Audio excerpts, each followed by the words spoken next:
Hi bro, வணக்கம் guys. Welcome back to HP mode. ஒரு ஹாப்பியான ஒரு மார்னிங்ல சந்திக்கிற guys. Okay, India ICC champion trophy ஃபைனலுக்கு போயாச்சு கைஸ். ஒரு வேற மாதிரியான ஒரு ட்ரீட் மேட்சாக இருந்துச்சு இந்த மேட்ச். ஒரு மேட்ச் இந்தியா கொஞ்சம் க்ளோஸ் பண்ணி ஜெயிச்சாங்க, பட் ஜெயிச்சிட்டாங்க.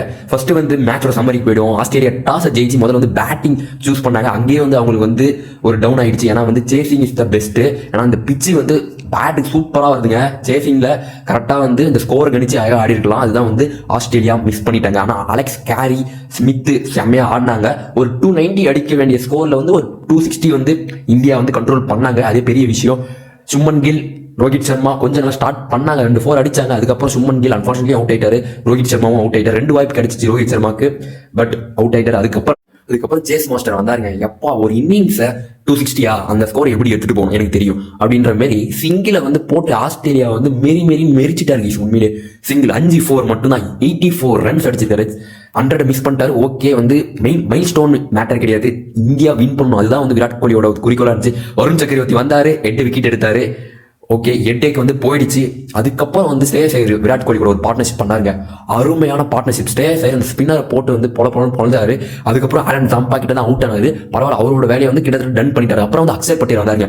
அவர் குயிக் 430 அடிச்சிட்டாரு. அவரோட வேலையை கம்ப்ளீட் பண்ணிட்டாரு. அதுக்கப்புறம் கேஎல் ராகுல் வந்தாருங்க. செம்ம நாக் ஆடினாரு. ஒரு மெச்சூர் நாக் ஆடினாரு. லூஸ் பால்ஸ்லாம் விடவே இல்லை. பாலை ரொம்ப டைட் பண்ணி ஆடலை. ஃப்ரீயா ஆடினாரு கேஎல் ராகுல். அதுதான் விராட் கோலி ஒரு சைடு செட்டில் பேட்ஸ்மேன் இருக்கும்போது அதுதான் பண்ணி ஆகணும். சரி, ஓகே, பவுல் பண்ணுவோம். அதுக்கப்புறம் ஆஸ்திரேலியா பவுலர்ஸால ஒண்ணுமே பண்ண முடியல. அவங்க ஸ்பின்னர்ஸால ஆலன் ஜம்பா மட்டும் தான் டீசெண்டா போட்டாரு. அதுக்கே ஆலன் ஜம்பா நல்லா பார்த்து ஆடினாங்க Indian batsman. Unfortunately Virat Kohli அவரோட செஞ்சுரி மிஸ் பண்ணாலும் அவரோட வேலையை டன் பண்ணிட்டு போயிட்டாரு guys.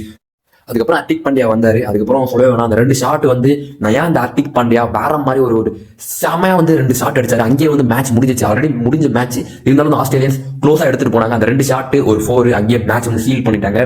That's it. India finals போக போறாங்க. யாரை ஃபேஸ் பண்ண போறாங்க, உங்களுக்கு எந்த டீமா இருந்தா ஓகேவா இருக்கும் நீங்க கமெண்ட் பண்ணுங்க. ஆனா மேட்ச் சூப்பரா மேட்ச் போச்சு. இந்த சைடும் 5 ஸ்பின்னர் யூஸ் பண்ணிக்கிறாங்க. நம்ம சைடாச்சு பரவாயில்ல, 4 ஸ்பின்னர் தான் யூஸ் பண்ணோம். 5 ஸ்பின்னர் அப்படியே உட்டாவா பண்ணிடுறாங்க ஆஸ்திரேலியன்ஸ். அவங்க ஒரு பிளான்ல வந்தாங்க. ஆனா இந்தியா கிட்ட அந்த பிளான் ஒர்க் அவுட்டே ஆகாது. அதுதான் உண்மையான விஷயம். இன்னைக்கு ஆஸ்திரேலியன்ஸ் நிறைய கிடையாது. நிறைய கேட்சஸ் விட்டாங்க, கைக்கு கேட்சஸ் எல்லாம் விட்டாங்க. ஆனா விராட் கோலி அவருக்கு ஒரே ஒரு வாய்ப்பு மட்டும் கிரியேட் பண்ணாரு. அது கூட டஃப் தான் அதுவும். ஆனா அக்ஷர் பட்டேல், முகமது ஷமி எல்லாரும் டீம் எஃபெக்ட். இதுதான் சரி, ஓகே, மூவ் பண்ணுவோம். அடுத்த மேட்ச் இல்ல, ஃபைனல்ஸ். இந்தியா கம்ஃபர்டபுளா ஜாலியா உட்காந்துருக்கலாம். ஃபைனல்ஸ் யார் வர போறாங்கன்ட்டு. இன்னைக்கு final, second semi final south Africa versus New Zealand. யார் பெட்டர் டீம், எந்த டீம் வந்தாலும் ஓகே தான் என்னை பொறுத்த வரைக்கும். இந்தியா ஒரு பெட்டர் டீம் விளையாடணும். எனக்கு தெரிஞ்சு அது சவுத் ஆப்பிரிக்கா இருக்கும் நான் நம்புறேன். ஏன்னா South Africa well balanced side. South Africa wait பண்ணி தான் கைஸ் பார்க்கணும். ஓகே கைஸ், இந்த வீடியோ நம்ம எண்ட் பண்ணிக்கலாம். அடுத்த ஒரு ஆசமான ஒரு ஹாப்பியான ஒரு பை கைஸ்.